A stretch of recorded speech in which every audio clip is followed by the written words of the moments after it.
অনেকদিন পর ইচ্ছে হলো একটু বেরোবো, তাই দুপুর গড়িয়ে বিকেল প্রায় হয়ে গেছে।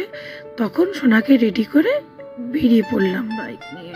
আর ওই যে ড্রাইভার সাহেব এসে গেছেন। ওঠা থেকে বাইকে বসে কত কথা, অ্যাডজাস্টমেন্ট হচ্ছে না, এই হচ্ছে না, সব কিছুর পরে রওনা দিলাম। তবে রওনা দিয়ে জানতাম না যে কোথায় যাব। গন্তব্য কোনো কিছু ঠিক ছিল না, তবু ইচ্ছা যখন হয়েছে বেরোতে তো বেরোলাম। বেরিয়ে বিকেলবেলা বেরোচ্ছি, জানি না কত দূর কি পৌঁছাতে পারবো, তাও বেরিয়েছি যখন যাই, যত দূর যাওয়া যায়। চলতে চলতে কত রকম কথা, হঠাৎ করে ইচ্ছে হলো যে গান গাইবে। ভিডিও অন করে দিলাম, বাইকের পিছনে বসেছিলাম যেহেতু, তবুও সে গান তো গাইলো না, হাঁ করে তাকিয়ে রইল খানিকক্ষণ। তারপর এখানে সেখানে দাঁড়িয়ে থাক, হঠাৎ করে মুড হলো এখানে দাঁড়িয়ে পড়ো। কেন না, জল খাবো। এখানে দাঁড়াও, চিপস খাবো। ওখানে দাঁড়াও, লজেন্স খাবো। সেখানে দাঁড়াও, ললিপপ খাবো। তা বাবা, বাচ্চা নিয়ে বেরোলে রাস্তাঘাটে তাদের কথা তো একটু প্রায়োরিটি দিতেই হয়, দাঁড়াতে হয়। গন্তব্য জানা নেই, বিকেল হয়ে গেছে, তবু আমরা চলতে শুরু করলাম।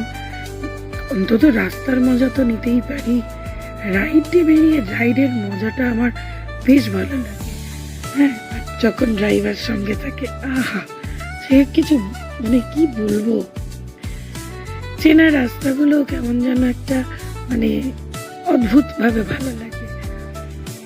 বেশ খানিকটা ছিল চেনা রাস্তা, তারপর আমার কাছে রাস্তাটা একটু অজানা। রাস্তাটা ড্রাইভার সাহেব ভালোই চেনে, তবু ম্যাপ লাগিয়ে নিয়ে চলে, কারণ যাতে না হারিয়ে যাই বা কোনো কিছু। এবার হঠাৎ করে মনে হচ্ছে না না মা, ভিডিওটা অন করো, গানটা গেয়েই ফেলি। গোটা গানটা ও গেয়েছিল।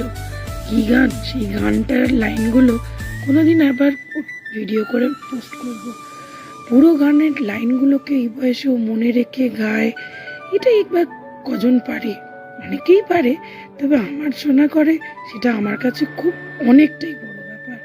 ব্যাস, তারপরে বোধহয় ভুলে গিয়েছিল।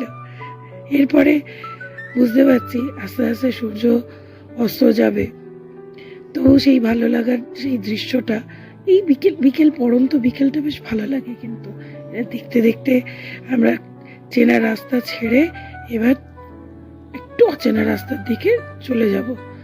হয়তো অনেকের চেনা, কিন্তু আমার কাছে সত্যি অচেনা। আমি তো চেনা রাস্তাও হারিয়ে ফেলি, আর কিছু বলার কিছু নেই। যেখানেই দেখো ট্রাফিক একটু তো থাকেই। হ্যাঁ,